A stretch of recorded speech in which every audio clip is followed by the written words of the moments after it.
Oke, baik, kita mulai. Assalamualaikum warahmatullahi wabarakatuh.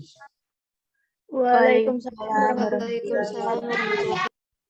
warahmatullahi Alhamdulillah, pada malam hari ini kita bisa ketemu untuk melanjutkan materi manajemen biaya yang insya Allah pada malam hari ini kita masuk di pertemuan terakhir untuk kuliah kita di manajemen biaya. Sebagaimana yang saya sampaikan tadi materinya, bahwa kita akan mencoba melihat terkait dengan theory of constraint ya, dalam sebuah life cycle produk.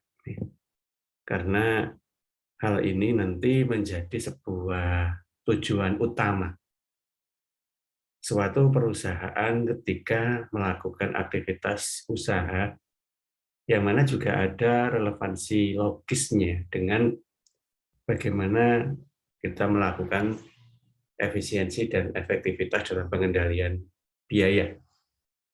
Karena kita masih bicara terkait dengan manajemen biaya. Tapi pada pertemuan kali ini, kita tidak sedang membahas terkait dengan bagaimana kita melakukan penghematan, ya, sebagaimana beberapa pertemuan-pertemuan sebelumnya. Tetapi kita mencoba melihat bagaimana kita menghadapi sebuah kendala atau constraint itu sendiri dalam sebuah proses usaha, yang mana di dalam proses usaha itu kita tahu semua di situ ada produk life cycle-nya. Kita selalu melihat yang namanya suatu produk itu selalu mengalami pergantian, ya, baik itu dari desain kemasan, desain bentuk, warna, konten, atau mungkin mengalami berbagai macam pengembangan yang mungkin semula hanya fokus pada satu hal tertentu, kemudian berkembang lagi untuk merambah pada bidang-bidang yang kadang berbeda dengan produk awalnya. Nah, hal itu semua dilakukan dalam rangka untuk menjaga eksistensi dari keberadaan produk itu di pasar. Karena kita tahu bahwa yang namanya customer, ya, itu adalah seseorang yang memang menginginkan sesuatu yang tidak monoton, sesuatu yang mungkin bisa memuaskan ekspektasi, di mana ekspektasi yang dimiliki oleh customer itu dibangun karena adanya beberapa produk substitusi lainnya. Sehingga sangat banyak sekali hal-hal yang dipakai untuk perbandingan, untuk membandingkan satu dengan yang lain, sehingga customer pasti akan memilih yang paling sesuai dengan keinginan. Nah, rata-rata yang paling sesuai dengan keinginannya itu adalah sesuatu yang tidak menjenuhkan, ya, tidak menjemukan.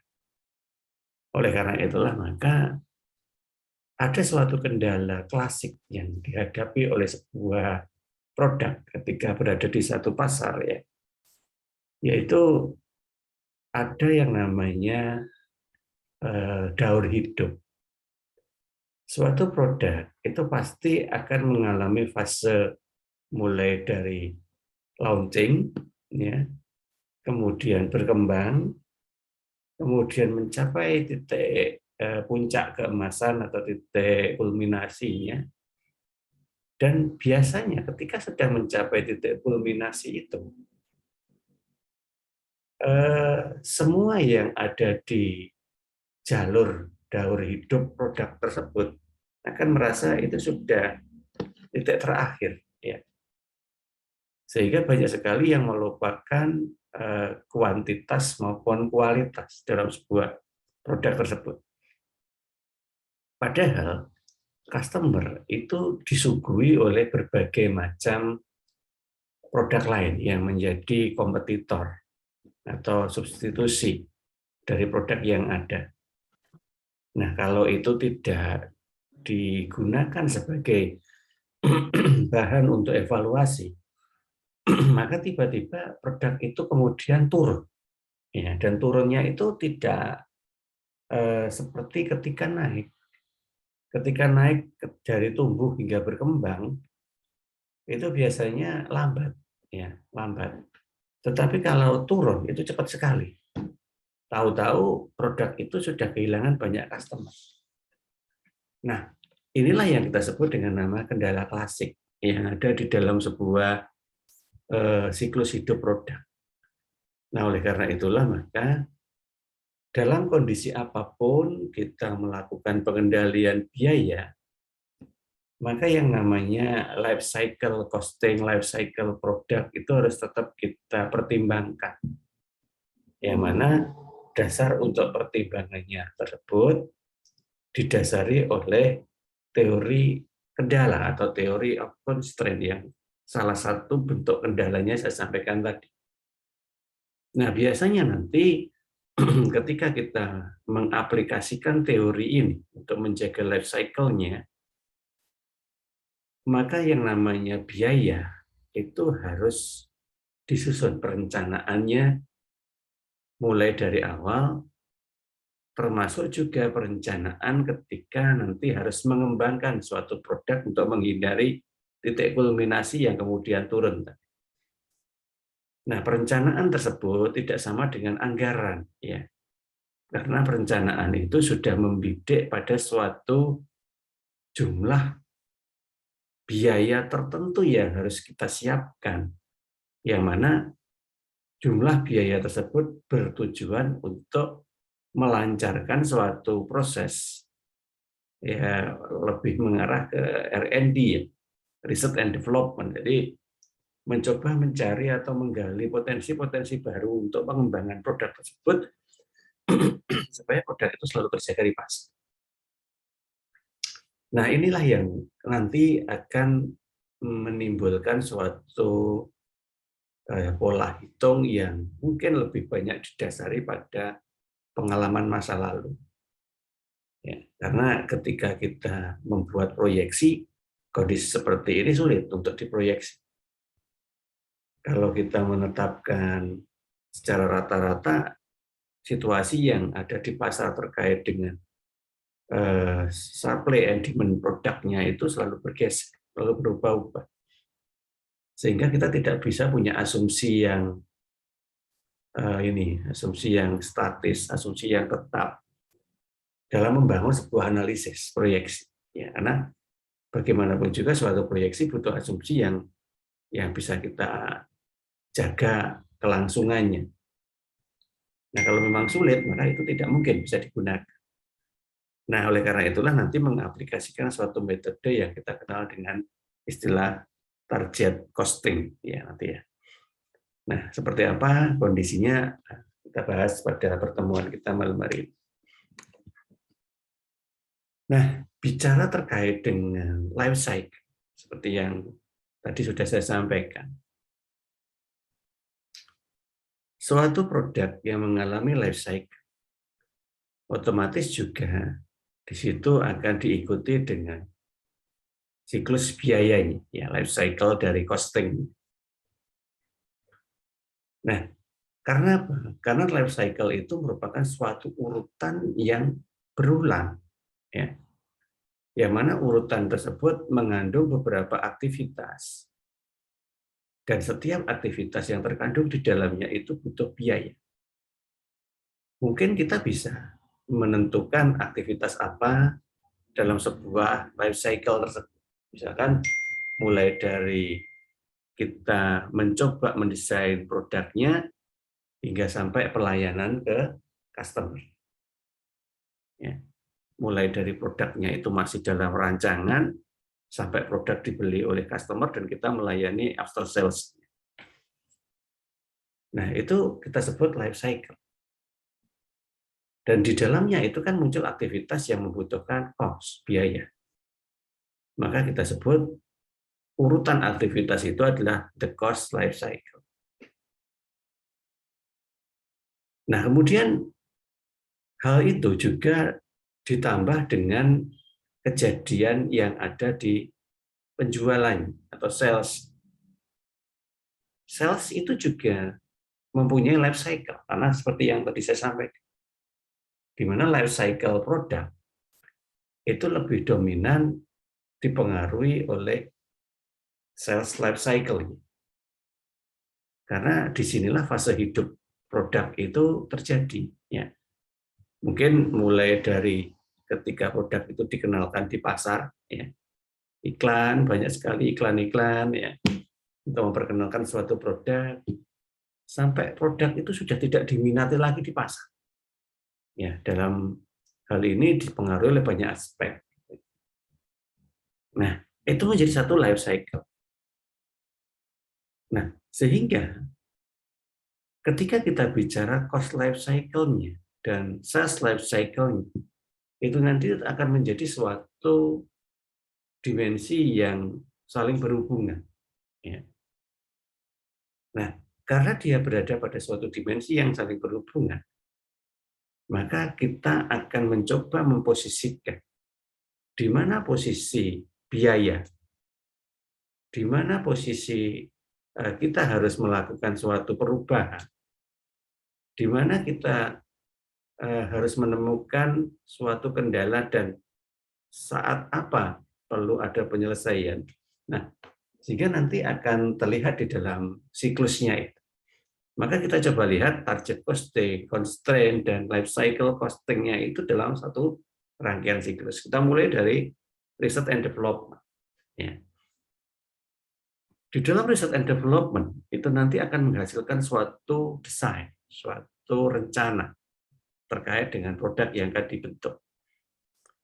Nah, kemudian ketika desain itu sudah menjadi kondisi yang baku, maka desain itu masuk di ranah produksi.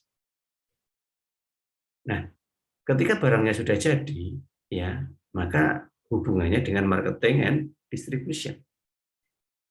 Maka nanti akan dijual, ya, produknya itu. Dan tentunya ketika dijual itu akan diterima oleh customer.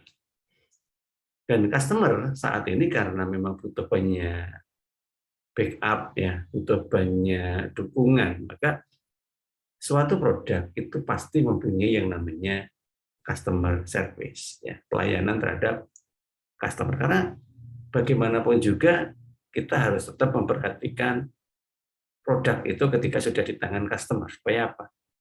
Ya, supaya customer itu merasa enjoy dalam menggunakan produk dan kalau bisa nanti kita akan mengarahkan kepada sebuah customer yang loyal. Di mana customer yang loyal itu akan terjadi manakala kepuasan atau satisfaction dari customer itu sudah mampu kita bentuk. Nah, dari siklus ini tadi, kita memecah kelompok itu menjadi dua. Yang pertama adalah aktivitas hulu, dan yang kedua aktivitas hilir. Hulu itu adalah upstream activity, di mana dia berada pada konteks awal, ya, kondisi yang menentukan di awal. Seperti R&D dan desain, itu kan menentukan di awal. Bahkan biasanya desain itu sebelum dimasukkan ke production, itu sudah diperkenalkan dulu di pasar untuk melihat bagaimana respon dari customer. Bahkan tidak jarang produksinya itu menunggu bagaimana customer itu memahami terkait dengan desain yang disampaikan. Bahkan juga tidak jarang desain itu disayembarakan. Customer diminta untuk mendesain sehingga ada lomba di situ. Sehingga kalau memang itu sudah menjadi suatu desain yang diinginkan customer, maka ya kita tidak perlu ragu ketika menjual itu ke customer. Yang buat juga customer, kemudian dijual ke customer, ya tentunya ini akan sangat diterima oleh pasar. Nah, itu semua ditentukan oleh dua bagian tadi, yaitu R&D dan desain. Nah, masuklah ke production, ya kalau itu memang sudah oke. Nah, kemudian kita coba lihat aktivitas berikutnya, yaitu aktivitas dalam proses penjualan. Ya. Nah, ketika menjual barang hingga di tangan customer, hingga melayani after sales, itu tidak kalah pentingnya dengan aktivitas hulu. Dan ini tidak boleh dijalankan secara terpisah. Ini jadi satu kesatuan. Karena ini rangkaian. Kita sebut dengan nama cycle. Nah, kalau cycle, bicara cycle itu adalah rangkaian yang tidak boleh aktivitasnya itu dipisah-pisah. Kalaupun kita mengelompokkan dalam upstream and downstream, itu hanya dalam rangka memberikan pembahasan yang berbeda atas aktivitas apa dalam life cycle-nya itu ketika berada di upstream activities dan aktivitas apa yang ada di downstream activities. Ya, karena itu beda. Tetapi walaupun itu berbeda, itu menjadi satu kesatuan dalam sebuah cycle. Tidak boleh dipisahkan. Nah, kalau begitu apa yang harus dilakukan? Ya berarti koordinasi customer service itu tidak hanya dalam satu tingkat di atasnya, yaitu distribution and marketing, tetapi juga dimulai dari research and development. Nah, sehingga di sini nanti kalau kita gambar ya, itu nanti arah dari garisnya itu tidak diagonal ataupun horizontal ataupun vertikal, tidak. Tapi cycle ya. Cycle itu kan bulat ya. Nah, itu terjadi bagaimana? Karena customer itu harus memberikan informasi ke R&D terkait dengan sebenarnya apa sih yang diinginkan oleh customer tadi. Makanya customer service itu menggali banyak sekali informasi. Dia tidak sekedar hanya melayani ketika ada masalah, tetapi juga mencari tahu seperti apa sebenarnya keinginan dari customer itu supaya kita bisa membuat sebuah produk yang sedekat mungkin sesuai dengan apa yang diinginkan oleh customer. Karena apa? Ya karena memang kita menjual sesuatu itu bukan berdasarkan apa yang bisa kita buat, tetapi kita menjual sesuatu itu berdasarkan apa yang diinginkan oleh customer-nya. Nah, di situ. Nah, oleh karena itulah nanti ada beberapa metode yang bisa dipakai untuk membuat analisis cost life cycle. Ya. Metodenya seperti yang kita bahas pada malam hari ini, mulai dari target costing, theory of constraint, and life cycle costing. Ya. Ini adalah sesuatu yang tadi saya sampaikan, bahwa yang namanya suatu produk itu mempunyai siklus ya, atau daur hidup. Dan arah dari daur hidup produk ini rata-rata ya, ini yang saya sebut, saya gambar ini adalah rata-rata. Itu seperti parabola. Ya. Gimana produk itu dimulai diperkenalkan ketika launching, ya, mulai diterima oleh masyarakat sehingga di situ terjadi grow, ya, pertumbuhan dari produknya, hingga produk itu pada sebuah fase puncak. Nah, ketika dia sudah punya posisi di fase puncak, nah ini loh yang harus lebih hati-hati sebenarnya. Ya. Kenapa harus hati-hati? Ya karena biasanya orang terlena atau ini ya, orang mulai merasa ketika sudah berada di fase puncak itu sudah cukup. Nah ini yang salah. Ya. Ketika sudah merasa cukup,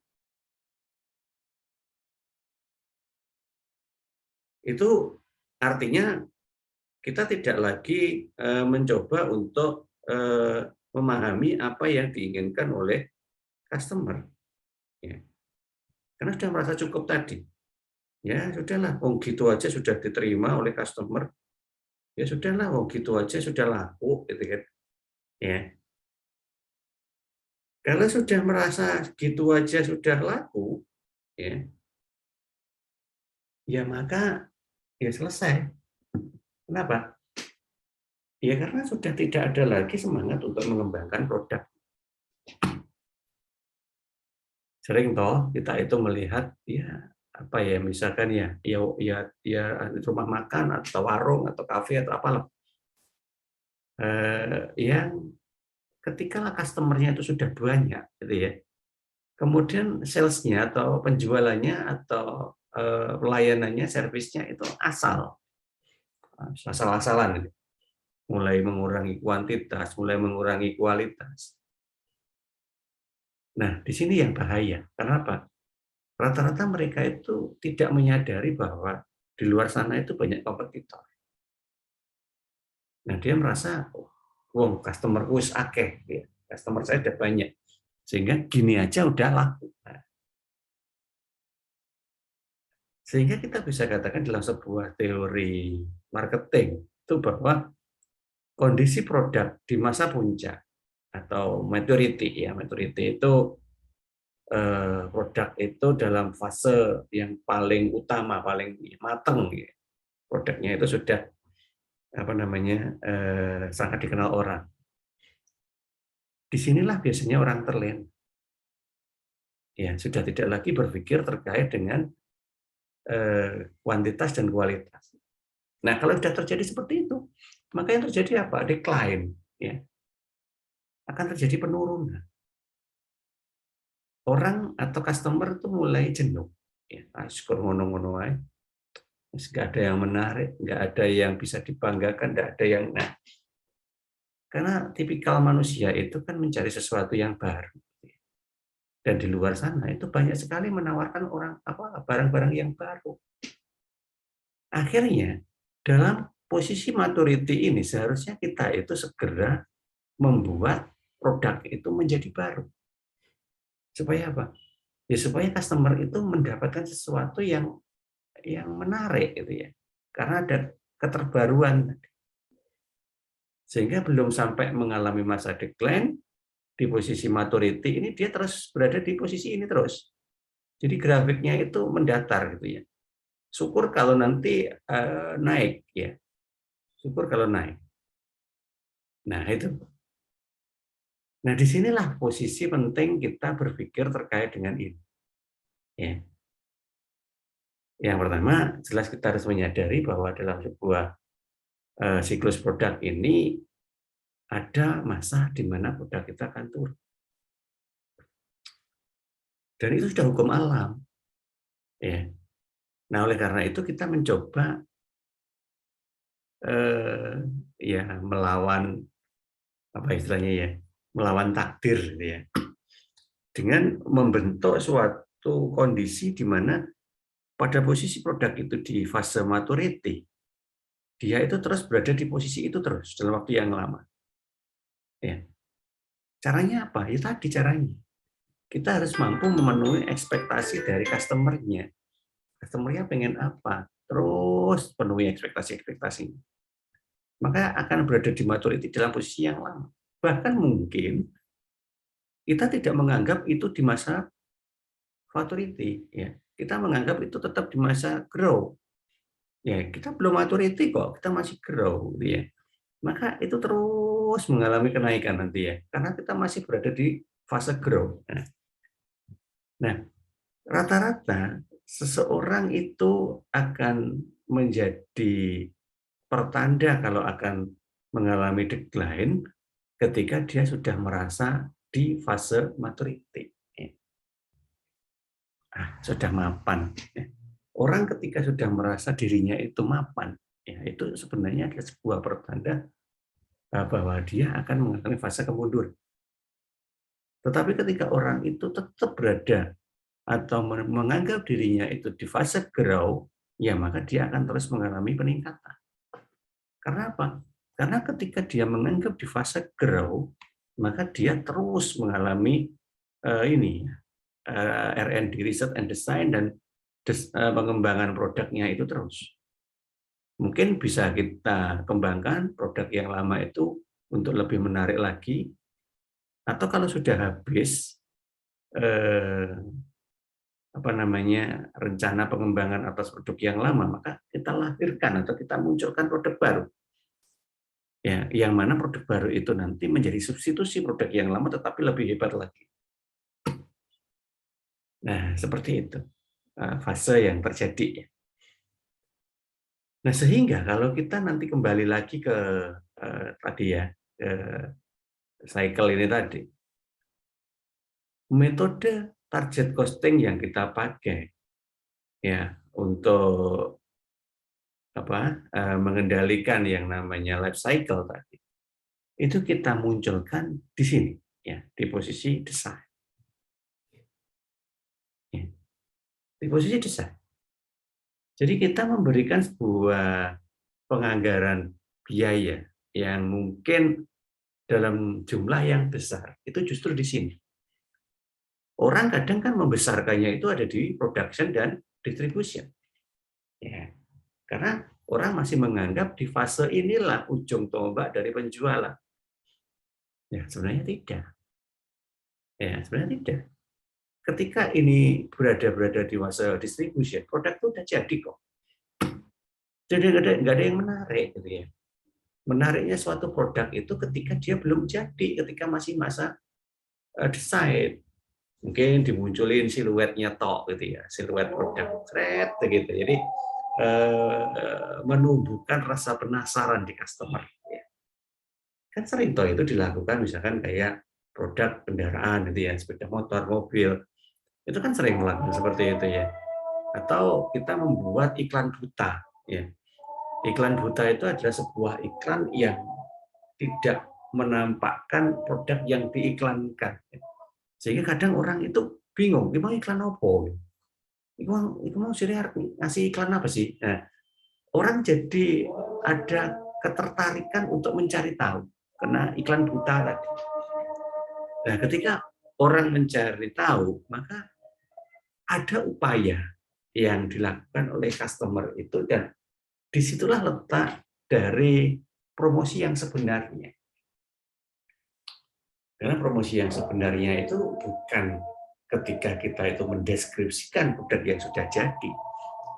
Pada saat itu, ya itu hanya marketing-marketing standar aja di situ ya. Produknya udah jadi. Jadi ketika nanti customer itu menganggap itu tidak disukai, maka perusahaan itu sudah terlambat untuk mengubah. Sehingga yang terjadi adalah produk gagal. Ya, sering kan terjadi seperti itu.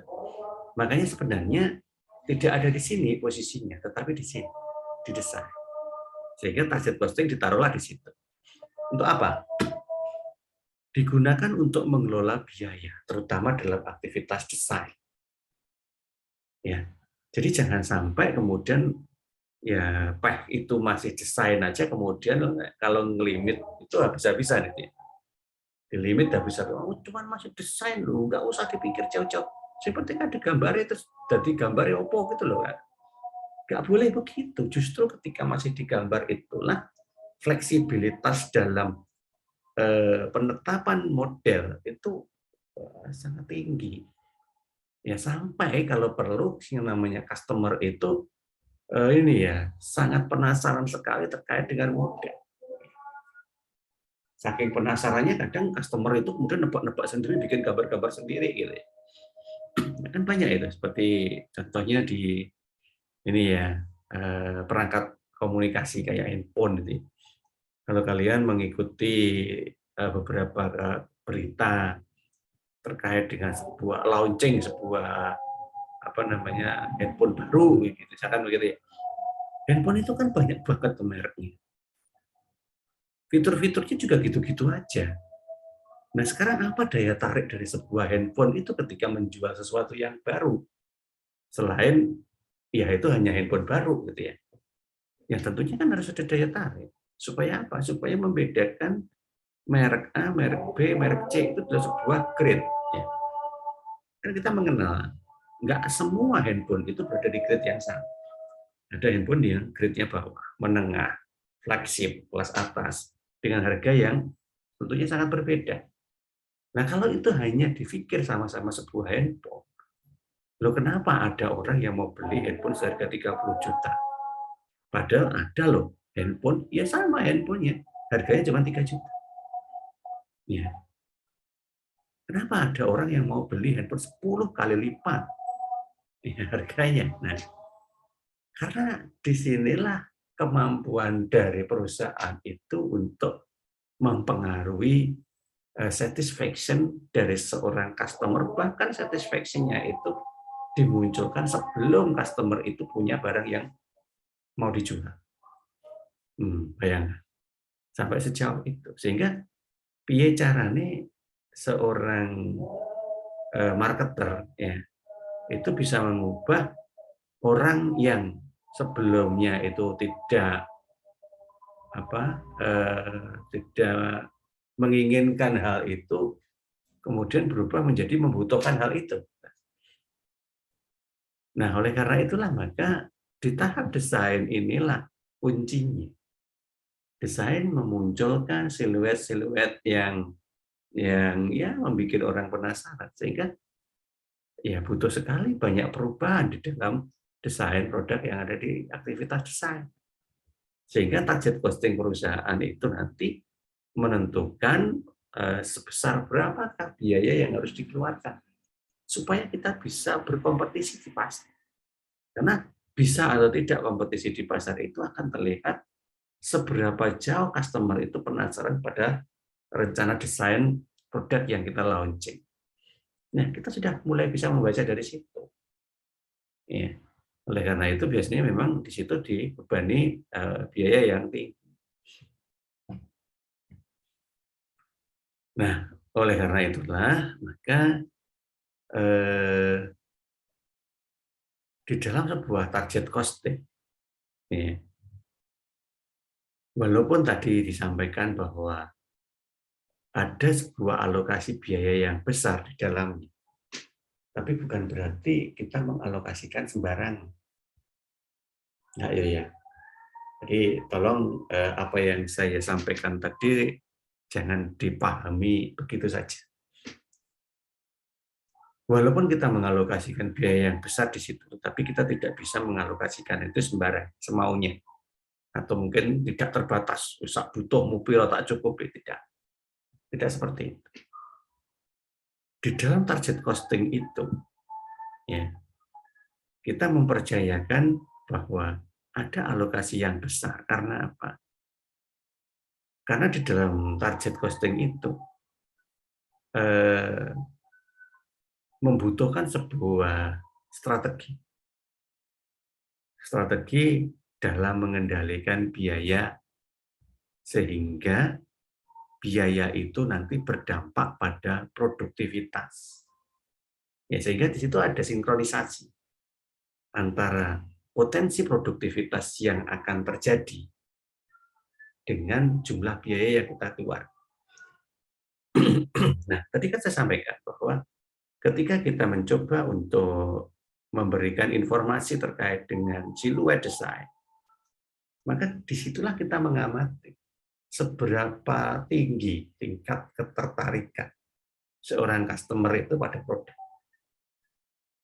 Kalau pada saat itu customer itu biasa-biasa saja, ya, tidak terlalu respect pada siluet ataupun produk yang mau dijual, berarti kita harus menganggap bahwa produk yang akan kita launching itu sebenarnya tidak terlalu spektakuler. Ya kalaupun nanti laku, ya standar-standar aja lakunya. Nah sehingga apa?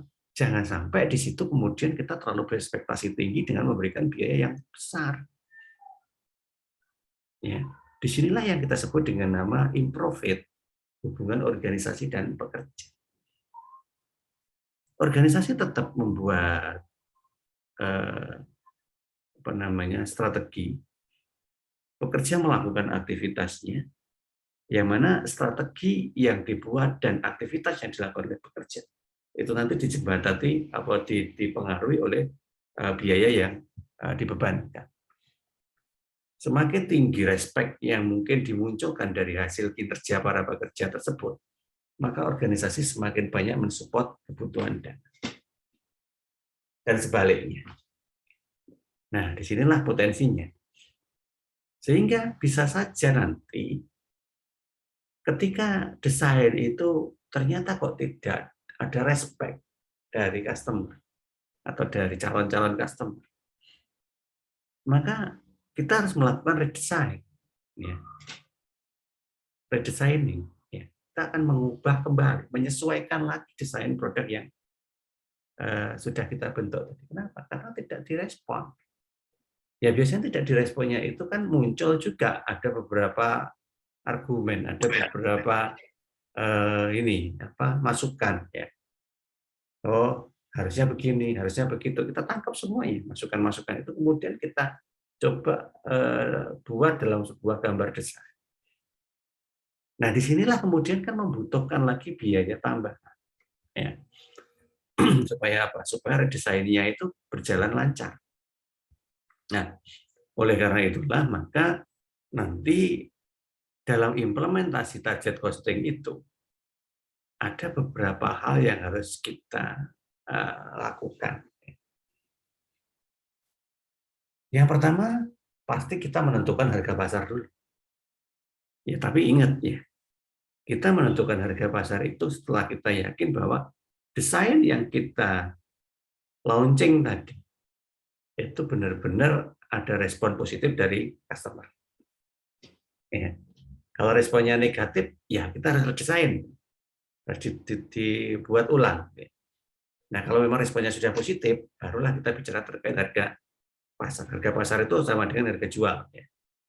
Harga jual menentukannya harus menghitung harga pokok produksinya, HPP-nya. Ya.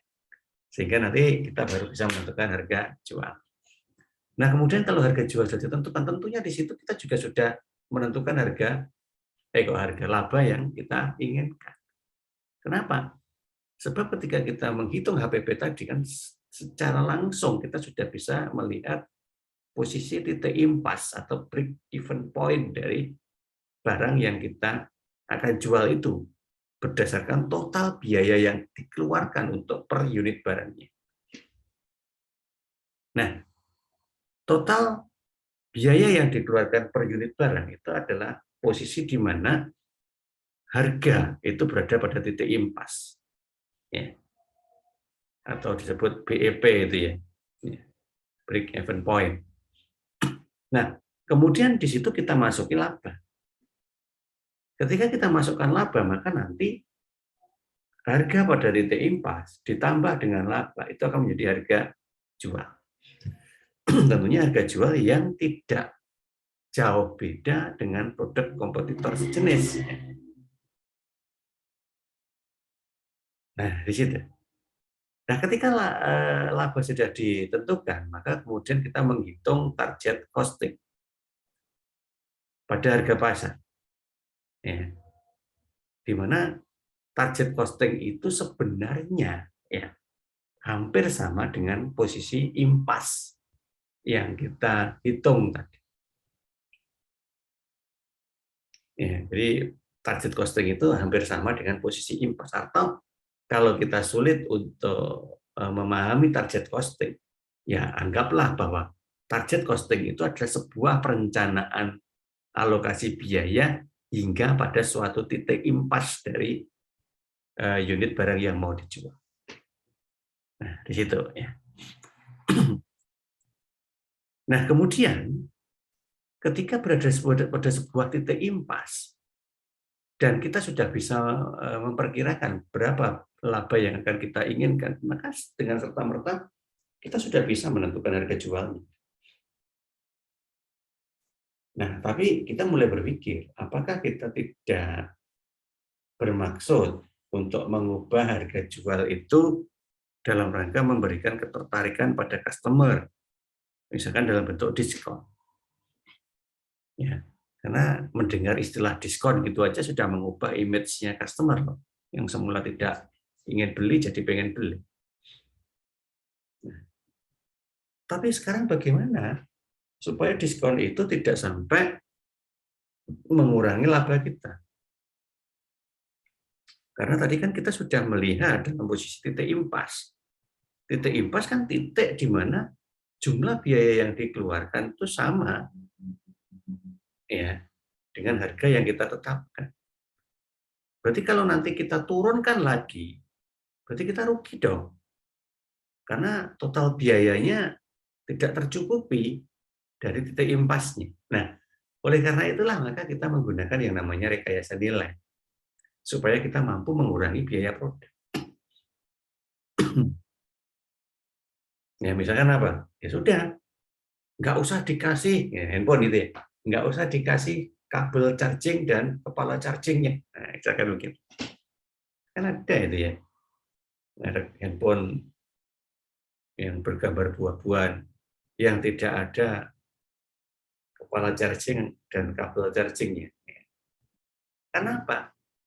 Karena asumsinya orang membeli baru itu sudah mempunyai barang yang sama sebelumnya.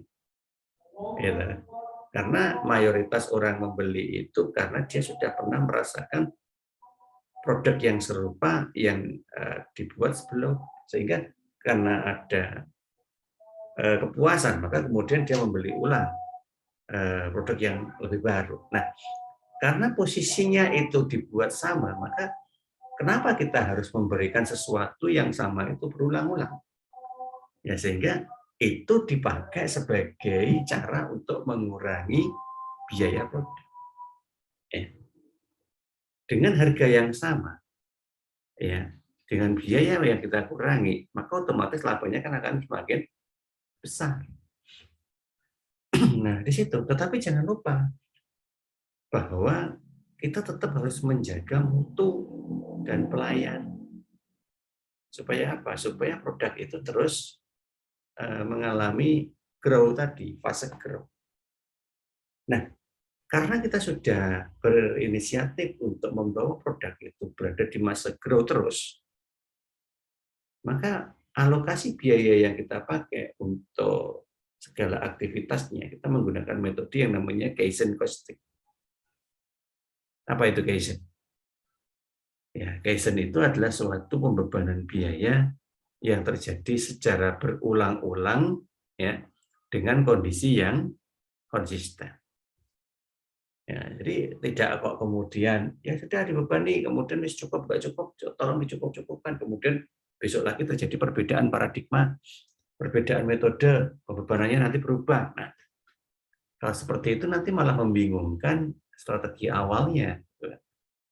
Kalau memang kita menginginkan strategi awalnya itu terus berada di fase grow, maka posisi pembebanan biayanya ya harus terus membackup fase grow itu sehingga mengalami perbaikan terus-menerus. Kaizen costing itu kan pembiayaan yang didasari dari aktivitas yang dibiayai yang bertujuan untuk terus meningkatkan kualitas barang yang dibiayai. Nah, di sini walaupun dalam prosesnya itu juga melakukan sebuah pengurangan biaya produk seperti yang tadi saya sampaikan. Produk-produk yang dibuat tidak terlalu signifikan mempengaruhi kualitas dari produk utama, ya sudah, itu yang menjadi objek untuk pengurangan biaya. Seperti contohnya tadi, kabel dan kepala charger itu kan bukan sesuatu yang utama. Ya, kenapa? Satu, kalaupun beli di luar juga banyak. Ya, jadi ketika orang itu sudah ingin membeli sebuah handphone, maka dia tidak akan berpikir banyak kali atas hilangnya yang namanya kabel dan kepala charger. Yang kedua, karena dia sudah punya kabel dan kepala charger dari produk sebelumnya. Karena dengan asumsi bahwa membeli yang baru itu karena dia sudah pernah merasakan yang lama, sehingga yang lama itu tetap juga ada. Nah, seperti itu.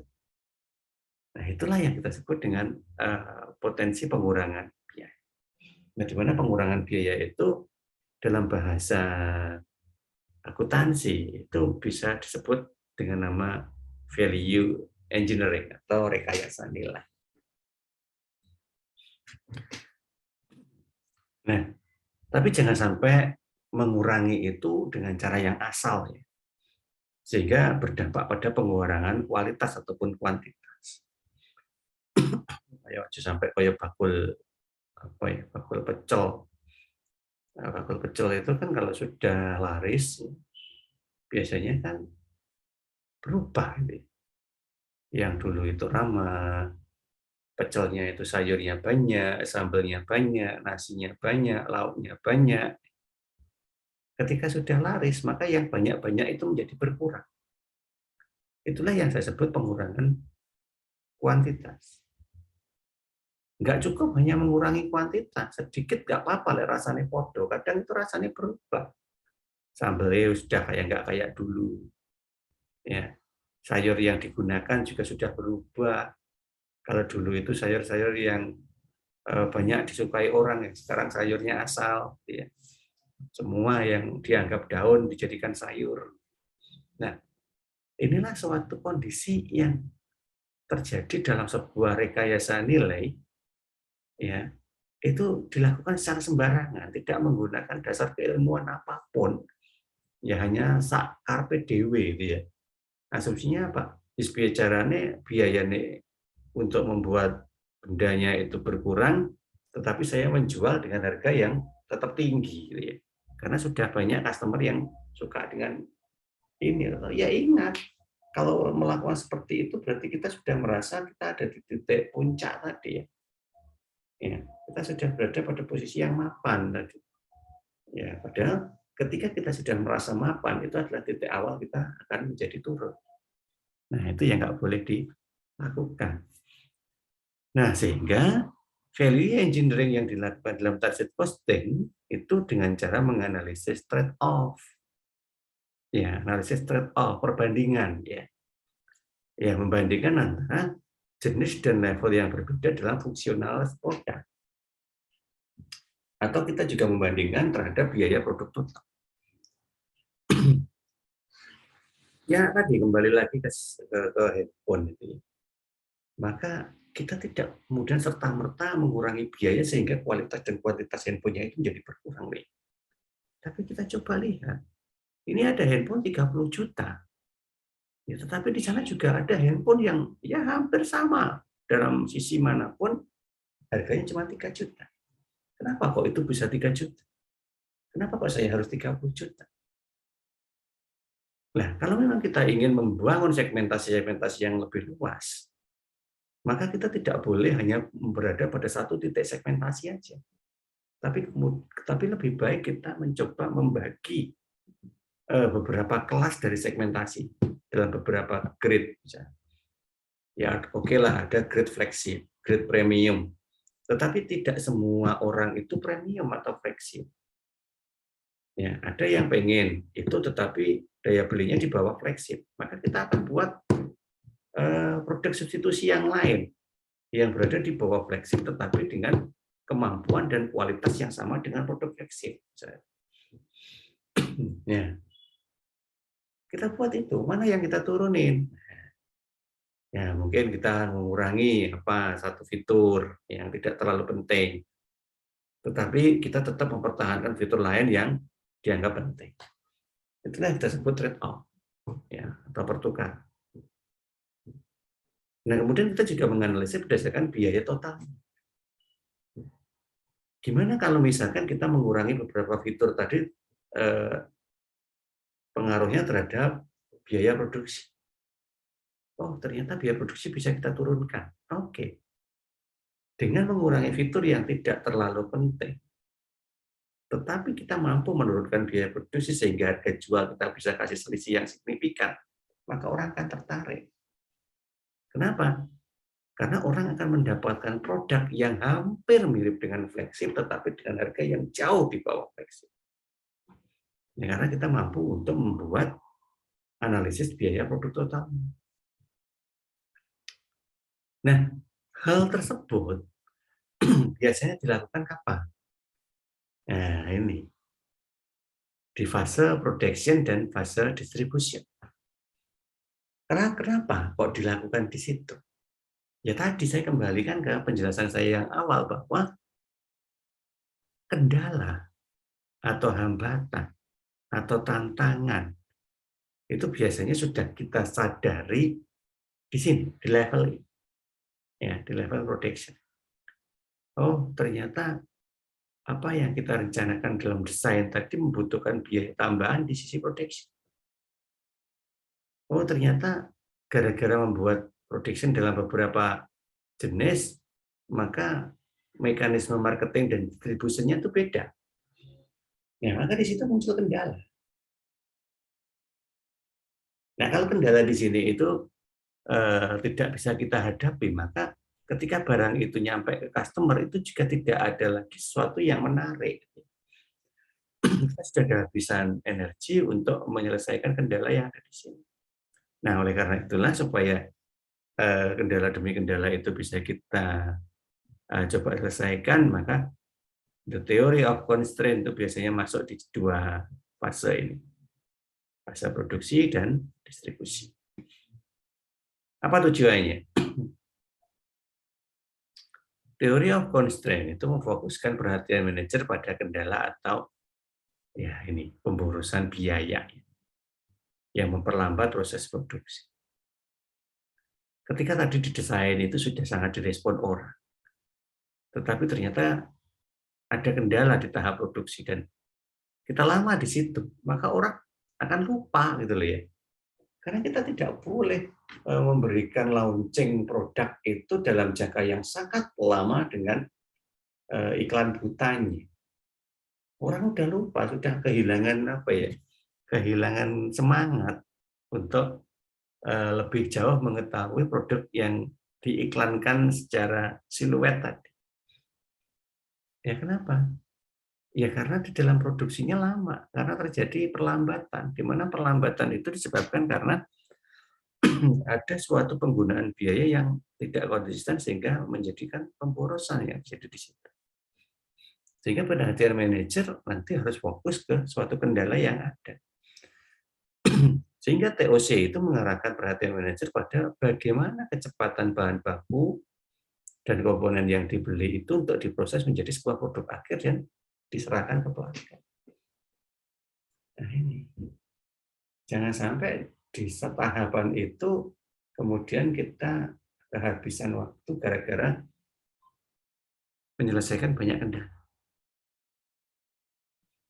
Biaya ada, biaya banyak. Namun ketika penggunaannya itu tidak sesuai dengan perencanaan dan kemudian berimbas pada pemborosan, maka itu satu kendala tersendiri yang menuntut untuk diselesaikan. Sebab ketika terjadi pemborosan, maka bisa jadi berpengaruh pada HPP, dan HPP akan berpengaruh pada harga jual. Kalau tadi kita iklankan, orang sudah tertarik, kemudian gara-gara terjadi pemborosan di situ, terus harga jualnya kemudian jadi besar, ya orang akan kehilangan semangat. Ya, orang kehilangan semangat. Ya, yang seakan-akan tadi sudah bersemangat menjadi customer menjadi berubah pikiran. Nah, ini ya itulah yang kemudian akan menjadi kendala baru. Nah, bagaimana tahapannya? Ya, ya ada beberapa tahapannya. Yang jelas tahapan itu tujuannya adalah untuk mengidentifikasi kendalanya, kemudian memposisikan kendala itu sebagai suatu hal yang menjadi faktor bawaan atau faktor di luar dari aktivitas. Karena nanti cara penyelesaiannya beda. Ada yang disebut dengan nama binding and non-binding constraint. Ya, apa itu binding constraint? Binding constraint itu ya kendala yang menjadi faktor bawaan gitu, dari suatu produk. Contohnya gini, ketika produk itu dibuat dalam sebuah bentuk yang bagus, dengan material yang bagus, dengan fitur yang lengkap, ya kendalanya pasti biayanya mahal. Otomatis berimbas pada harga jualnya juga tinggi. Itu disebut dengan nama binding constraint. Ya. Yaitu suatu kendala yang memang melekat pada karakteristik produk. Tapi ada juga yang non-binding constraint. Ada kendala lain yang muncul di luar dari kendala yang merupakan faktor bawaan tadi. Ya, ada banyak. Nah, oleh karena itu kita coba identifikasi dulu kendalanya. Kemudian menentukan pemanfaatan yang paling efisien untuk setiap binding constraint atau kendala pengikat. Artinya apa? Artinya kita mencoba melihat apakah kendala itu benar-benar akan menghambat atau sebenarnya itu hanya merupakan suatu ini ya, suatu tantangan yang harus kita coba selesaikan. Ya. Kadang gitu, menjual suatu barang yang memang harga jualnya itu sudah mahal. Dalam posisi customer itu masih belum menganggap bahwa brand image dari produk kita itu sudah bagus. Saya kemarin melihat handphone ya, yang ya dulu dalam awal-awal fase munculnya merek itu menjual handphone dengan harga yang murah. Bahkan orang mengklaim itu adalah merek Cina. Merek Cina. Orang sudah punya image merek Cina itu kan nggak rusak, gitu. Nggak apa-apa, harganya murah, boleh rusak tuh meneh, harganya murah aja. Nah, tetapi dia menerbitkan sebuah produk flagship yang harganya itu juga fantastis. Ya, setara dengan produk-produk flagship di handphone-handphone branded yang sudah lama dikenal orang. Nah, ini ada suatu kendala tersendiri, gitu ya, yaitu menjual dengan harga yang mahal pada sebuah merek yang biasanya hanya menjual barang dengan harga murah. Sehingga karena murahnya itu orang sudah mempunyai image bahwa merek itu adalah merek kelas bawah. Nah, ini itu sudah suatu constraint tersendiri, itu sudah kendala tersendiri ya. Nah, sekarang gimana kita bisa memanfaatkan situasi seperti itu untuk menghasilkan suatu daya jual yang tinggi. Nah, ini yang saya contohkan sebagai sebuah binding constraint. Ya sudah, kalau begitu kita telusurin aja ya. Yang kita sebut mengelola aliran sepanjang binding constraint itu. Kita telusurin aja. Fokus utama perhatian yang harus kita selesaikan di situ adalah mengubah image dari customer. Nah, sekarang gimana caranya mengubah image dari customer itu? Ya maka kita melakukan demo produk. Ya. Di mana dalam demo produk itu kita tidak sekedar hanya menjelaskan terkait dengan kemampuan, fitur, dan mesin dari produk tersebut. Ya, kita contohkan handphone tadi. Tetapi kita juga kenalkan bahwa di dalam handphone yang kita jual, walaupun itu kelasnya tadi dalam brandednya adalah branded kelas bawah, tetapi kita menggunakan material-material dari pihak ketiga yang brandednya itu sudah tinggi. Chipsetnya misalkan menggunakan produk apa yang biasa dipakai oleh handphone branded kelas atas. Layarnya, ya, bahan desain dari casingnya. Ya. Nah, sehingga orang kemudian akan berubah pikiran. Ya walaupun dia itu dikasih merek, katakanlah handphone kelas bawah, tapi ternyata spek yang ada di dalamnya itu sudah sekelas handphone flagship dengan merek-merek spek yang mendukung itu adalah merek-merek flagship juga. Ya kan? Nah, inilah yang kita sebut dengan nama mengelola aliran tadi. Kita mencoba memanfaatkan cara berpikir orang itu dengan memberikan informasi-informasi yang sebaliknya. Ya, karena ketika orang itu berpikir A, kemudian dikasih informasi yang berkebalikan, itu biasanya orang akan tertarik untuk mencari tahu. Ya, contoh begini aja ya. Ketika kita meletakkan istilah jangan di depan suatu kalimat, nanti kalau lewat jembatan, usahakan jangan melihat ke kiri. Ya, ada kalimat seperti itu. Maka yang ada di otak kita itu Justru berpikir sebaliknya. Ada apa di sebelah kiri? Ya, kan begitu. Sehingga ketika kita bilang jangan melihat ke kiri, tetapi justru terjadi sebuah penasaran berlebih untuk mencoba membuktikan ada apa di sebelah kiri. Ya, kan seperti itu. Jangan pernah membayangkan ada gajah berwarna pink. Nah, maka justru yang ada di otak kita itu malah teringat gajah itu kalau warnanya pink kayak apa ya? Nah, inilah yang kita sebut dengan nama membalik situasi cara berpikir. Nah, itu artinya apa? Artinya kita mampu untuk mengelola kendala dengan memberikan suatu metode, strategi ataupun apapun itu namanya supaya cara berpikir itu menjadi sebuah kebalikan. Nah, kalau itu sudah terjadi, maka kemudian kita kasih kapasitas lebih pada produk tentunya ya, yang memiliki kendala yang mengikat tadi, yang binding constraint tadi. Tambahin kapasitasnya, nanti kita gelontor di pasar bahwa apa?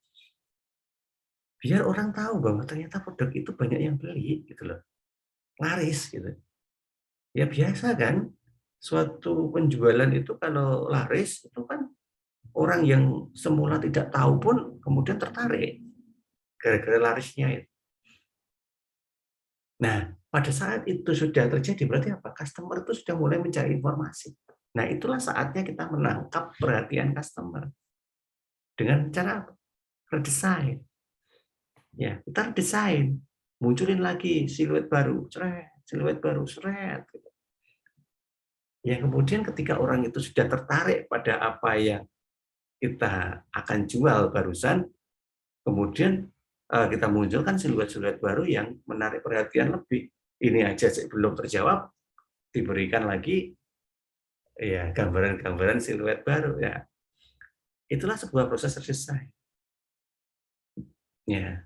Nah, sehingga di situ nanti akan memunculkan suatu produk yang semula tidak diminati customer menjadi diminati. Nah, ada juga strategi seperti ini. Menyederhanakan bottleneck. Bottleneck itu leher botol. Artinya gini, ini analogi ya. Jadi botol itu kan jadi aneh kalau lehernya itu panjang gitu. Ya, jadi nggak kayak botol, kayak vas bunga. Nah, makanya ya walaupun itu namanya masih botol, tetapi kalau leher botolnya terlalu panjang, ya itu kan nggak menarik. Ya, kita pendekkan lah, kita pendekkan supaya botolnya itu jadi proporsional. Nah, itulah kita kena analoginya seperti itu. Artinya apa? Artinya dalam operasional itu kita cari mana yang kira-kira bisa dipangkas nih. Misalkan desain produknya, bisa nggak ini kita lebih sederhanakan. Nah, supaya nanti ketika dibuat dalam sebuah siluet itu ya setengah menggambarkan kondisi produk yang akan di-launching. Atau lagi nanti biaya-biaya yang muncul dalam sebuah rangkaian proses tadi, bisa nggak kita sederhanakan proses? Ya, supaya alokasi biayanya itu juga tidak terlalu banyak. Ya, seperti itu yang kita sebut dengan nama menyederhanakan bottleneck. Ya. Kemudian kita cari yang namanya cacat kualitas. Ya.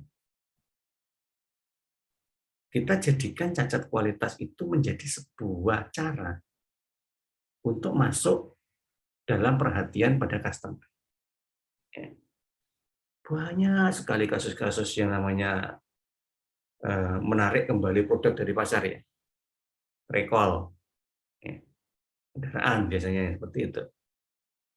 Padahal penyebab recall-nya itu hanya cacat kualitas yang sangat tidak berpengaruh dan tidak sangat mempengaruhi dari aktivitas barang yang dijual.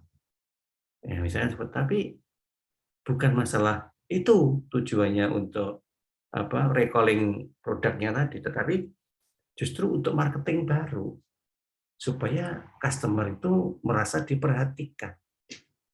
Nah, ketika merasa diperhatikan artinya apa? Artinya di situ ada hubungan yang saling membutuhkan antara produsen dan customer. Ya. Nah, sehingga apa yang terjadi? Sehingga nanti di situ ada loyalitas ya, muncullah loyalitas. Turunkan waktu setup, turunkan keterlambatan lain yang terkait dengan unscheduled, non-value added activity seperti inspeksi perusahaan.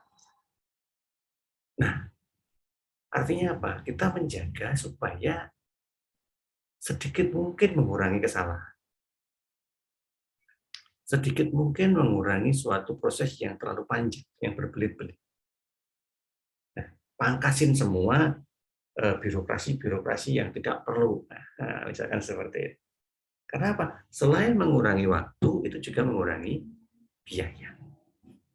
Nah, sehingga ujung-ujungnya nanti kita bisa menyederhanakan kendalanya. Jadi, yang namanya kendala itu memang tidak bisa dihilangkan ya, apalagi yang kendala yang mengikat tadi ya, yang ada bawaan layar itu tidak bisa dihilangkan, tapi bisanya dikurangi.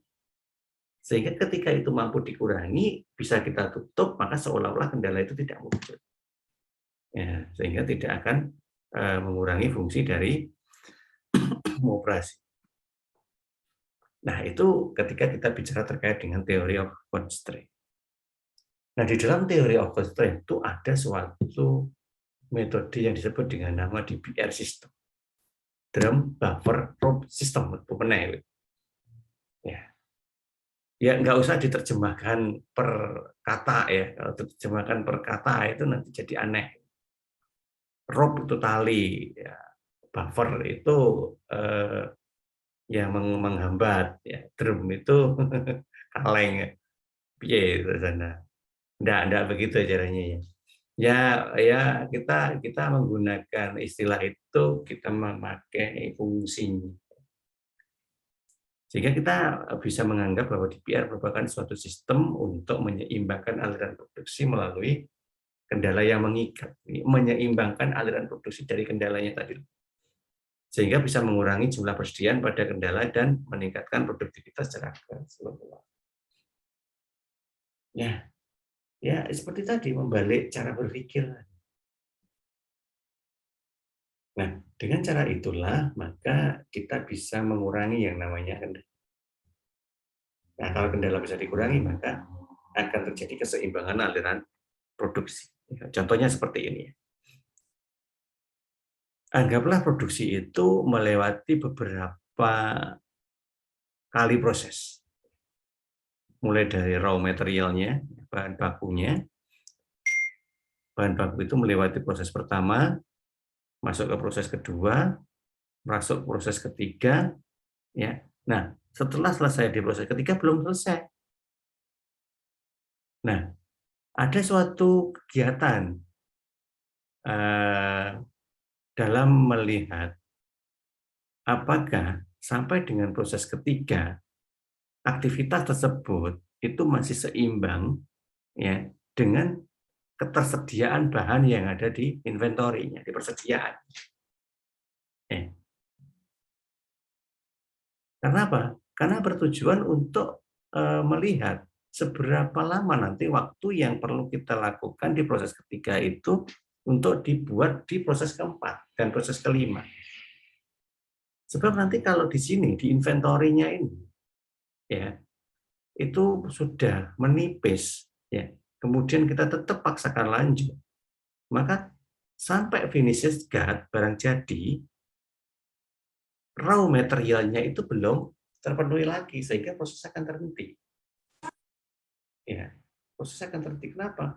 Barang yang dibuat, bahan baku awal yang dibuat sudah jadi, waktunya memproduksi lagi bahan yang berikutnya, tetapi raw materialnya belum ada. Kenapa? Karena kita tidak mencoba melihat kondisi yang ada di raw material sebelum proses itu berakhir. Maka di sini dibuat rope atau tali tadi ya, yang menghubungkan proses 4 dan proses pertama. Karena apa? Karena tujuannya supaya nanti kita bisa melihat bahwa biaya yang dikeluarkan untuk raw material baru itu bisa diperoleh dari penjualan finished guard yang dihasilkan dari proses sebelumnya. Jadi tidak sampai nanti menggunakan anggaran modal di luar dari pendapat. Nah, ini ya, yang terjadi dalam satu rangkaian. Satu rangkaian. Nah, oleh karena itulah maka di sini nanti kita bisa menggunakan metode pencatatan biaya dengan satu contoh, yaitu kita contohin aja EBC gitu ya. Nah, kenapa kok harus pakai EBC? Apakah kita sudah bisa memastikan EBC itu efektif? Ya tergantung jangka waktunya, gitu ya. Mungkin TUC, ya, Theory of Constraint tadi bisalah dipakai untuk menyelesaikan kondisi-kondisi jangka pendek. Ya, sedangkan proses itu kan tidak hanya terjadi dalam waktu sekali dua kali, karena kita nanti juga harus berasumsi mengalokasikan biaya untuk proses yang berikutnya, next-nya. Makanya di sini tadi kita harus melihat ketika berada di proses 4, kita lihat proses 1. Karena di dalam proses 1 ini nanti terlihat bagaimana penggunaan bahan bakunya. Ya, supaya apa? Supaya bisa memastikan bahwa di proses 4 itu segera diselesaikan menjadi finished good. Karena tahu bahwa raw material di proses 1 itu sudah tercukupi. Tapi kalau belum, ya sudah di sini nanti saya stop dulu gitu ya. Di sini mungkin agak pending sambil menunggu di sini terisi masuk ke proses 1, kemudian langsung dia masuk ke proses 5. Nah, inilah yang kita sebut dengan nama jangka panjang, fokus jangka panjang. Nah, itu ya. Jadi teori of constraint itu biasanya hanya jangka pendek, ya hanya untuk aktivitas-aktivitas harian aja. Sedangkan nanti perencanaan alokasi biaya dalam jangka panjangnya ya kita tidak bisa berpikir secara constraint tadi ya, tapi harus menggunakan satu metode yang jelas. Contohnya EBC. Nah, ini batasannya apa kalau begitu? Ya, kalau TOC itu ya hanya di aktivitas TOC-nya, ya, teori of constraint-nya, ya, pemilik TOC-nya. Sedangkan kalau EBC ya nggak apa, nggak efisien. Kenapa? Karena ya memang tujuannya hanya untuk mengalokasikan biaya dalam waktu yang lama. Ya, hanya itu aja, nggak kelihatan nanti hasilnya. Sehingga kadang ketika menggunakan EBC itu ya tidak bisa langsung kita nikmati. Bahkan efisiensi dan efektivitasnya aja kalau kita hanya melihat dari metode belum begitu kelihatan ukurannya. Ya cuman di sini secara logika karena pembebanan biayanya itu berdasarkan aktivitas, maka tidak ada yang namanya biaya-biaya yang dibebankan tanpa diimbangi dengan keberadaan aktivitas. Jadi dipakai semua lah, istilahnya seperti itu. Nah, termasuk juga di cost driver-nya tadi. Ya. Cost driver, ya, suatu kondisi yang menyebabkan munculnya biaya dalam TOC, ya karena tadi sifatnya mengelola constraint, ya, maka ya pembebanannya tidak tampak langsung ya, atau tidak langsung. Jadi cost driver-nya tidak kelihatan nyata, tidak seperti di IBC. Kalau IBC kan tujuannya itu untuk mengalokasikan biaya mulai dari level unit, batch, product, facility, maka di situ kelihatan gitu ya. Alokasi biaya untuk activity apa itu kelihatan di situ. Tapi kalau di TOC enggak, karena ya hanya terjadi sebuah pembebanan biaya untuk satu rangkaian activity. Ya, kalau EBC hanya satu activity, ya bedanya di situ cost driver. Ya, sehingga penggunaannya juga beda. Kalau TOC nanti arahnya untuk optimalisasi proses produksinya dalam jangka pendek, ya, optimalisasi proses produksi jangka pendek. Kalau EBC ya strategik ya, sehingga sifatnya jangka panjang. Sehingga lebih banyak dipakai untuk planning.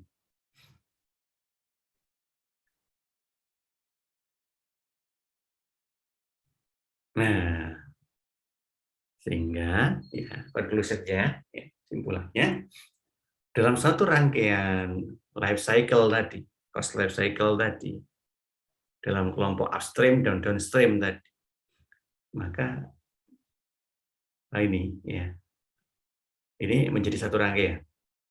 Kita sebut dengan nama life cycle costing, di mana di masing-masing tahapan upstream cost dan downstream cost itu nanti berisi aktivitas-aktivitas seperti ini.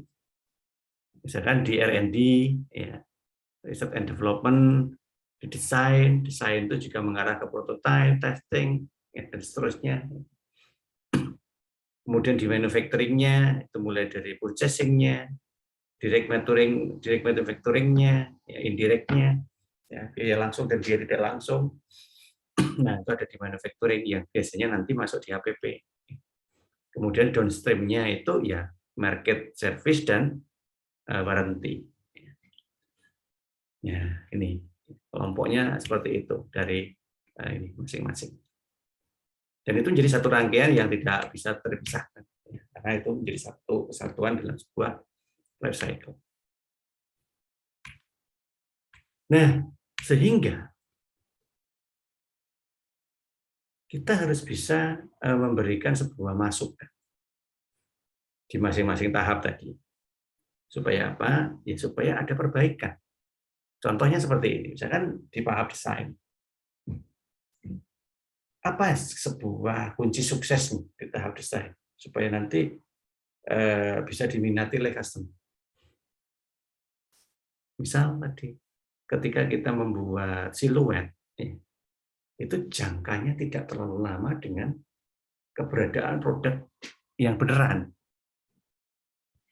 supaya customer tidak lupa, ya, sehingga rasa penasarannya itu segera terjawab.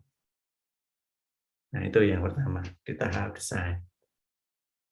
Kemudian ini tahap desain itu kan namanya juga merencanakan, ya, merupakan suatu gambaran, suatu kerangka bentuk dari suatu produk. Artinya di situ ada banyak sekali ekspektasi-ekspektasi yang muncul terkait dengan produk itu. Nah, kita tidak perlu memperhatikan semua ekspektasi yang diinginkan orang. Karena kalau terlalu banyak yang kita perhatikan atas ekspektasi, produk itu nggak jadi. Karena kepentingan customer itu beda-beda. Ya. Makanya ya sudah, kita fokus saja pada satu ekspektasi-ekspektasi yang besar yang diinginkan dan sesuai dengan fungsi dari produk. Sehingga kita mampu menurunkan biaya karena kita tidak menanggapi semua ekspektasi yang diinginkan oleh customer. Nah, itu. Yang ketiga, bagaimana caranya supaya desain itu bisa segera terrealisasi dan mudah dibuat oleh pihak produsennya. Jangan sampai membuat sebuah desain produk yang terlalu rumit sehingga dalam tahap produksinya masih butuh waktu yang lama. Nantilah tidak bisa segera memunculkan bentuk dari produk. Nah, jadi ini critical success. Jadi supaya nanti bisa lebih cepat produknya itu terbentuk, ya. Nah, sehingga kita bisa yang namanya membuat perencanaan proses dan desain itu lebih simpel, lebih sederhana.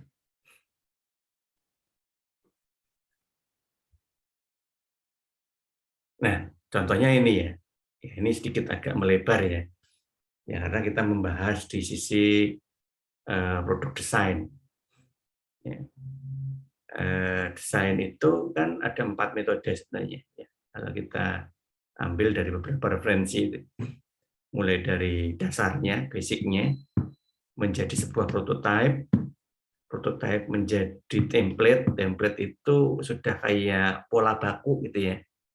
Terus dibentuk atau dibuat atau diproduksi secara nyata. Kalau basic itu biasanya ini, ya, masih berupa angan-angan, ya, berupa coretan-coretan loh itu. Sehingga desainer bekerja terpisah dengan bagian lain dalam manufaktur. Nah, di sini nanti berhubungan pada alokasi biayanya. Tentunya alokasi biayanya juga lebih rumit karena memang ada pengelompokan baru di situ. Kemudian tahap prototype, sehingga di situ sudah mulai ini terbentuk modelnya. Kemudian template, ya template berarti sudah terwujud polanya. Ya. Mulai dari prototype sampai template itu nanti juga terjadi banyak sekali perubahan. Ya baik itu disebabkan karena keinginan customer atau mungkin ini kebijakan terkait dengan pembiayaan. Ya, pengennya diintegrasikan fitur ini itu ya ternyata kok butuh biaya yang tinggi untuk mengintegrasi itu. Terlebih customer tidak banyak membutuhkan aplikasi ini itu tadi, sudah kalau begitu dikurangi. Nah, ya jadi prototype dan template-nya beda. Nah, kemudian sampai ke tahap current engineering-nya, integrasinya itu dalam sebuah proses produksi, ya itu biasanya sama, ya, karena sudah fokus ke barang yang memang akan dijual. Nah, di sini. Nah, hal itu tentunya sangat berpengaruh kepada biaya yang dipakai. Ini bukan saya mengajari cara menghitung, tidak. Ini hanya ilustrasi. Yang namanya kita tadi bicara biaya ya, kalau diilustrasikan hanya dalam bentuk cerita kayaknya agak susah. Nah, sekarang coba kita ilustrasikan itu dalam angka. Gitu ya. Kita hanya mengambil satu sisi aja di produk lain, income statement analytical decision in corporation, atau kita sebut ADI ya, analytical decision in corporation. ADI itu punya dua departemen, di dalam produk lainnya. Kita tidak usah mengambil satu siklus ya, kita ambil aja dua departemen. Katakanlah masing-masing departemen itu mampu untuk membuat sales, ya, mampu menjual. Ya, departemen AD1, AD2 nilainya segitu, total segitu. Ya. Cost of sales-nya ya, ya harga pokok ya AD1, AD2 ya seperti itu ya. Dari situ aja kelihatan bahwa AD1 itu memang sales-nya lebih tinggi, tapi cost of sales-nya hampir sama dengan AD2 yang sales-nya itu lebih rendah. Nah, sehingga kita bisa memastikan AD1 itu gross margin-nya itu tinggi. Sedangkan AD2 lebih rendah. Kenapa? Ya karena sales-nya AD2 itu kecil. Gitu ya. Dan cost of sales-nya hampir sama dengan AD1. Sehingga pastilah gross margin-nya lebih tinggi di AD1. Nah, ini datanya masih belum lengkap. Ya. Karena research and development-nya kita belum bisa pisahkan di masing-masing departemen. Baru ketahuan secara akumulatif aja. Butuh dana 2 juta sekian. Penjualan juga begitu. Butuh dana 1,8. Nah, sehingga kalau kita total laba sebelum pajaknya tinggal 755 total ya. Ya pertanyaannya sekarang sebenarnya lebih profitable itu sebenarnya yang di AD1 atau dari dua. Ya kalau masih incomplete analysis seperti ini ya belum bisa dipastikan karena memang data per masing-masing departemen untuk research selling itu belum ada. Ya. Nah, sehingga mungkin dugaannya yang most profitable ya AD1. Karena di situ benar-benar gross margin-nya tinggi, 3,2 juta. Ya, tapi apakah benar begitu? Nah, sekarang kita coba pembebanannya tadi kita masukkan itu ya. Nah, seperti ini. Ternyata di AD1 itu walaupun gross profit-nya itu tinggi, ya, tapi komponen RRD-nya besar dia di situ. Dia mengalokasikan tinggi, mungkin tidak menggunakan beberapa metode tadi. Ya. Selling and service-nya juga biayanya tinggi di situ. Nah, sehingga gara-gara biaya untuk R&D dan penjualannya tinggi, maka ternyata dari gross margin tadi yang menjadi income sebelum pajak tinggal 260. Beda dengan AD2. AD2 itu sudah mampu mengintegrasikan beberapa ketentuan yang ada di penjelasan awal tadi. Sehingga dia bisa memangkas biaya R&D tinggal 600. Selling and service tinggal 400.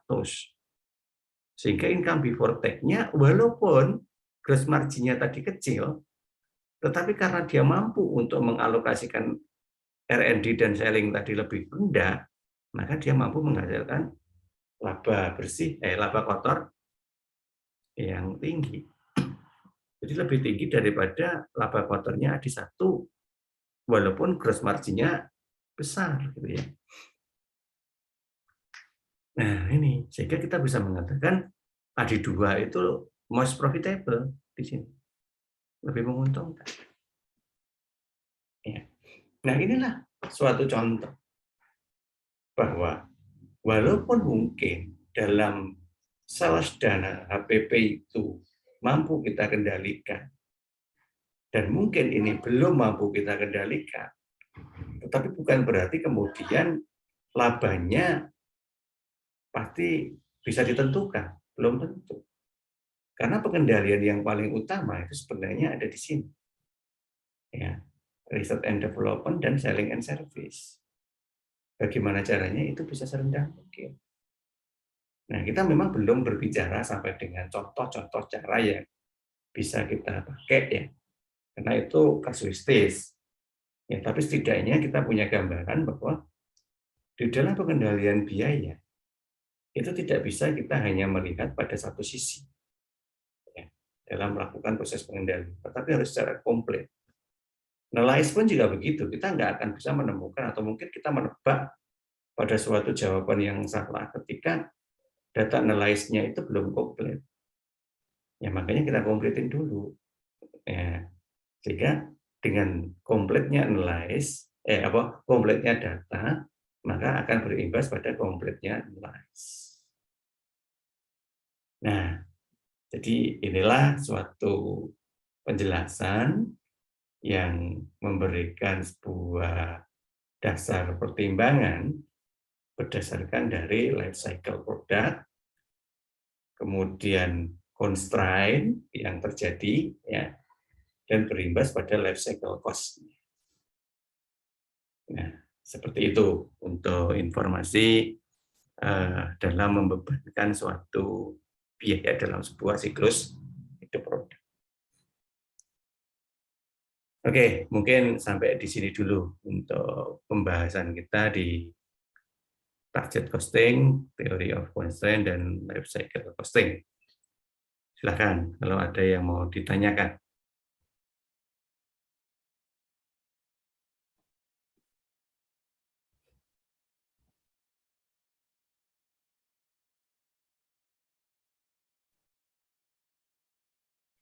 Jangan lupa untuk melakukan absensi ya. Absensi insya Allah tadi sudah saya masukkan untuk 2 kelas, karena pertemuan terakhir ini juga merupakan gabungan kelas reguler dan kelas malam. Jadi mohon melakukan absensi di kelasnya sendiri-sendiri. Kalau ada yang nggak bisa nanti ya disampaikan aja ke saya untuk saya cek. Oke, mungkin begitu. Kalau memang tidak ada yang ditanyakan, insya Allah kita ketemu lagi nanti saat ujian akhir semester ya. Tapi ketemunya di classroom ya. Pesan saya tolong nanti ketika sudah saatnya atau sesuai dengan jadwal ujian UAS-nya, manfaatkan waktu sebaik-baiknya. Ya. Nanti akan saya beritahukan di grup kapan kita mulai UAS dan jam berapa nanti dikumpulkan, bisa dilihat di classroom karena kita masih menggunakan media classroom untuk UAS-nya seperti yang UTS kemarin. Manfaatkan waktu sebaik-baiknya sehingga ketika mengumpulkan di classroom nanti tidak sampai diidentifikasi oleh mesin sebagai sebuah keterlambatan. Nah, usahakan tidak sampai terlambat. Lagi pula waktu yang saya sampaikan, yang saya berikan untuk ujian juga pasti lebih lama daripada ujian normal di kelas. Karena standar ujian kita itu kalau di kelas hanya 90 menit itu paling lama. Sedangkan ketika kita online itu seperti ini ya mungkin bisa sampai lebih dari 90 menit. Makanya manfaatkan waktu sebaik-baiknya supaya tidak sampai terlambat ketika mengumpulkan. Oke, mungkin begitu yang bisa kita bahas pada malam hari ini. Jika ada yang perlu ditanyakan, ada? Ini Pak Arif mau Oke, tanya. monggo, Mbak.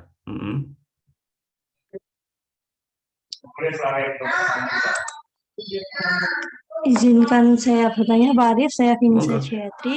Silakan, monggo. Iya, tadi saya tadi sedikit membaca di PPT dan mendengarkan dari penjelasan Pak Arif terkait ini Pak, PPT yang perbedaan target costing sama Kaizen costing.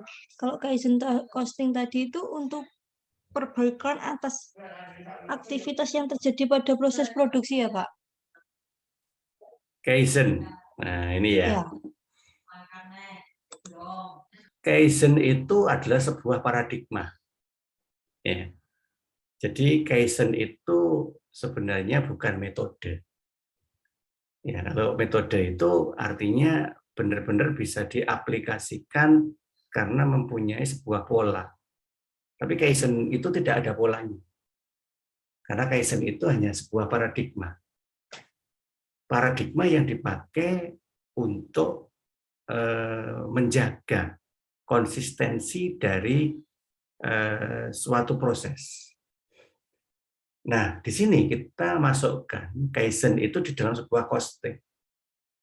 Nah, sehingga menjadilah nama Kaizen costing. Nah, artinya apa? Artinya memang dimaksudkan supaya pembebanan biaya itu bisa dilakukan secara berkelanjutan. Tidak dilakukan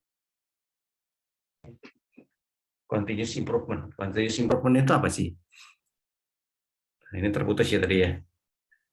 Ya. Iya, terputus Pak. Oke, sudah kembali ya. Internetnya mungkin lagi nge-lag. Nah, oke. Saya ulang lagi kalau begitu ya. Ketika kita bicara Kaizen, itu artinya kita bicara di situ bahwa ada suatu proses yang harus dilakukan secara berkelanjutan.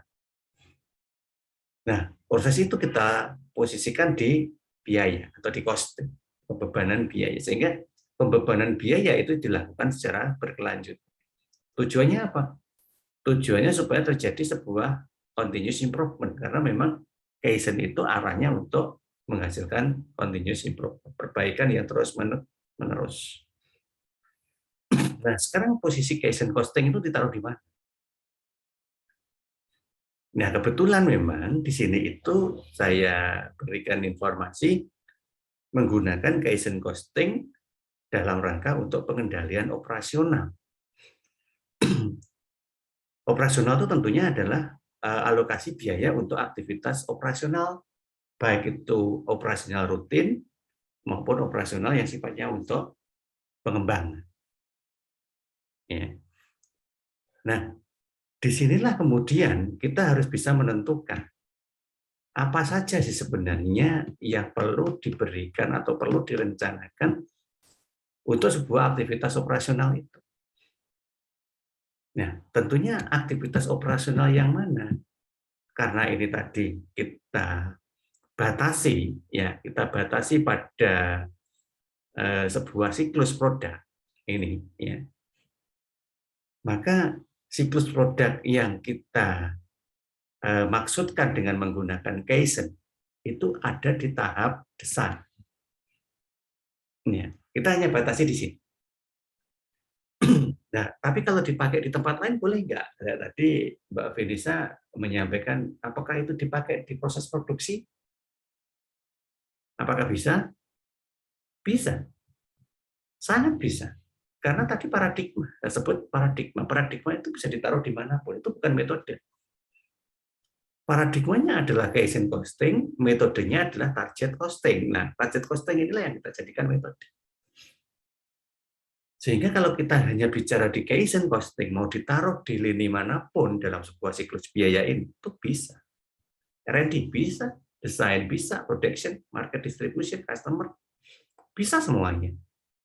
Karena posisi Kaizen tadi kan hanya sebuah paradigma untuk menjaga continuous improvement dalam posisi costing. Nah, yang nggak bisa, nah ini Mbak, yang nggak bisa apa? Yang nggak bisa fleksibel ditaruh dimanapun itu adalah metodenya. Karena salah satu metode untuk mewujudkan Kaizen costing itu adalah target costing. Ya, kita membuat perencanaan biaya. Target costing itu seperti itu loh. Ya. Kenapa kok tidak bisa fleksibel perencanaan biayanya itu di masing-masing tahapan itu? Ya karena yang namanya perencanaan itu membutuhkan suatu asumsi.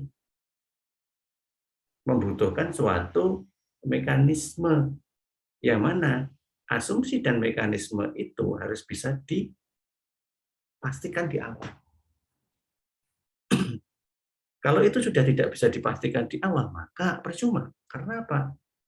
Karena itu apa namanya analisisnya itu nanti tidak akan bisa mendekat pada realitas. Nah, kenapa kok begitu? Karena production itu sangat mixing ya.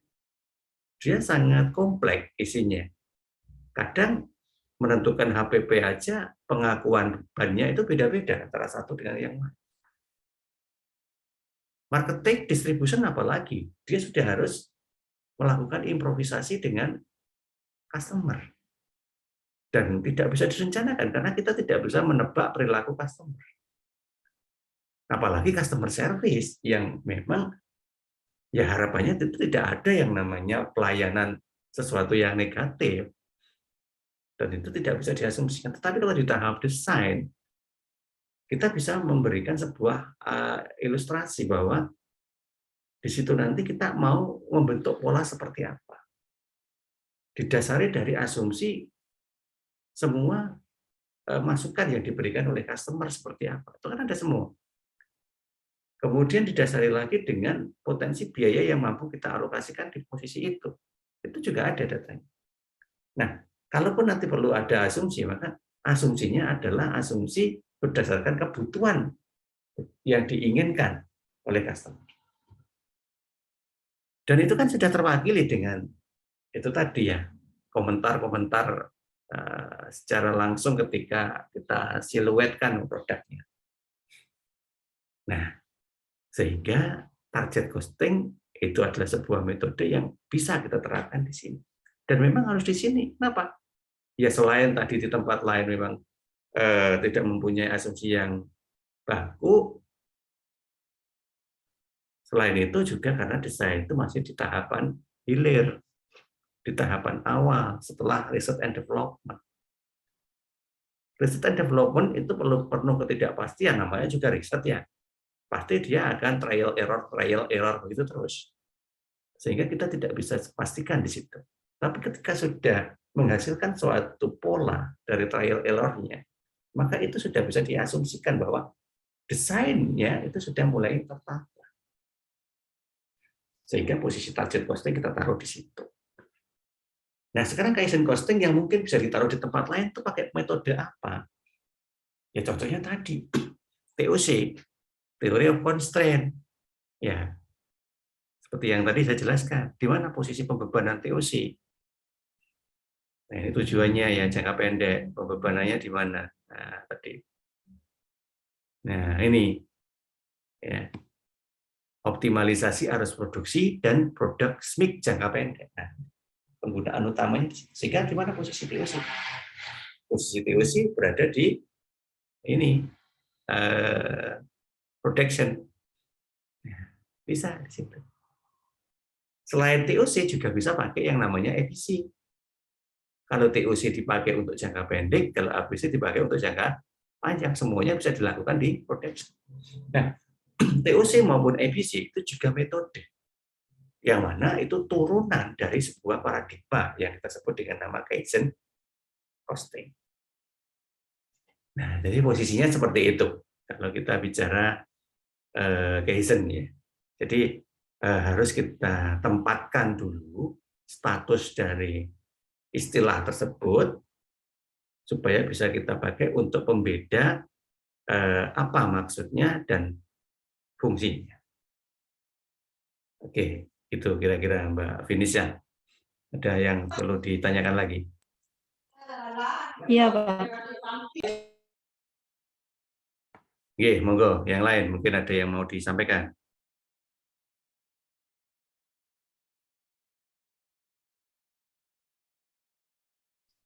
Oke, kalau memang belum ada yang menyampaikan lainnya, ya monggo nanti kalau memang ada yang perlu disampaikan ya, walaupun tidak saat kuliah, tetap boleh disampaikan lewat grup atau langsung ke saya. Yang pasti di pertengahan bulan Juli nanti kita akan melakukan ujian akhir semester. Ya. Allah setelah Idul Adha ya, tanggal 11 mulainya.